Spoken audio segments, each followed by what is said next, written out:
Les semeurs d'étoiles. Il fut un temps où le silence régnait sur la terre. Un silence observé depuis les cieux par les gardiens. Notre peuple avait maîtrisé les étoiles, mais nos cœurs étaient vides. Nous avions oublié la magie du commencement. Alors nous nous sommes réunis pour créer ce que nous ne pouvions plus être. Une espèce imparfaite, vivante et libre. Nous avons choisi ce monde bleu et vert. Nous avons modélé ce continent, dessiné ses courants, équilibré ses climats. Une toile vierge attendant son chef-d'œuvre. Le secret de la vie réside dans une spirale infinie. Nous y avons tissé la résilience, la curiosité et cette étrange étincelle qui pousse à regarder au-delà de l'horizon. Nous leur avons donné un don et un fardeau, le choix. Tant de formes étaient possibles, des géants, des nymphes, des rêves d'eau et de feu. Mais nous cherchions la graine qui porterait en elle toute la gamme du ciel et de l'enfer. L'être qui pourrait un jour nous comprendre ou même nous dépasser. Nous avons choisi la fragilité et la force qui naît de la vulnérabilité, l'éclat qui jaillit de l'effort.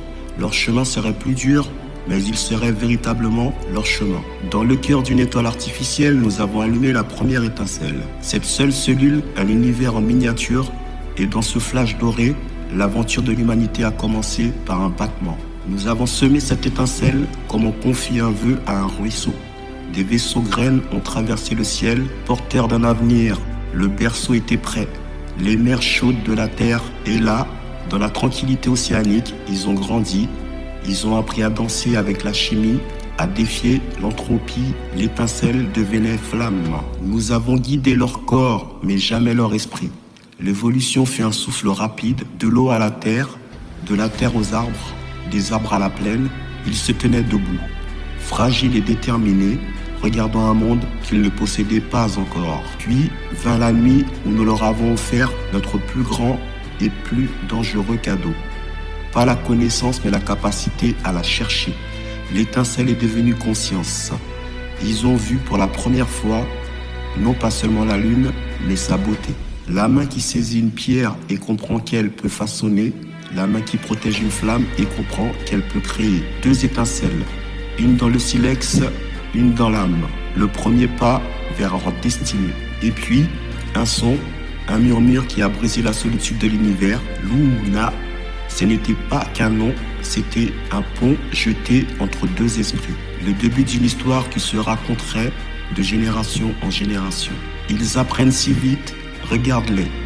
Oui, mais leur donner le choix, c'est aussi leur donner la possibilité de la chute. Sommes-nous des créateurs ou des co-damnateurs? Notre rôle était terminé. Nous avons quitté l'orbite, laissant derrière nous notre plus grande œuvre et notre plus grande crainte. Ils étaient seuls, désormais libres. Ils ont découvert la perte, la douleur. Cette larme qui coule est le prix de l'amour. Elle est la preuve qu'ils ressentent plus profondément que tout ce que nous avions conçu. Leur imperfection était leur vérité. Et puis, ils ont voulu laisser une trace pour nous survivre, mais pour dire « j'étais ici, j'ai vu cette beauté, j'ai eu peur, j'ai aimé, l'art était né ». Le besoin sacré de transformer l'expérience en écho. L'enfant est la pierre qui tourne. Dans son regard, j'ai revu notre propre soif de comprendre. La graine que nous avions plantée germait. Ils n'étaient plus nos créatures, ils étaient des inventeurs, des rêveurs. Ils ont cessé de seulement subir le monde pour commencer à le bâtir. Ils ont uni leur solitude pour former un tout. La civilisation n'était pas une structure de pierre, mais un pacte murmuré. Ensemble, nous irons plus loin. Vois-tu cette traînée pâle là-haut? C'est la rivière du ciel. Un jour, tu iras voir de quoi elle est faite. Et le cycle se perpétuait. La curiosité transmise comme un flambeau. Le regard qui quitte le foyer pour embraser l'infini. Nous les observons de loin. Ils ont transformé la pierre en outil, l'outil en machine, la machine en vaisseau. Ils ont quitté leur berceau. Ils portent en eux notre héritage.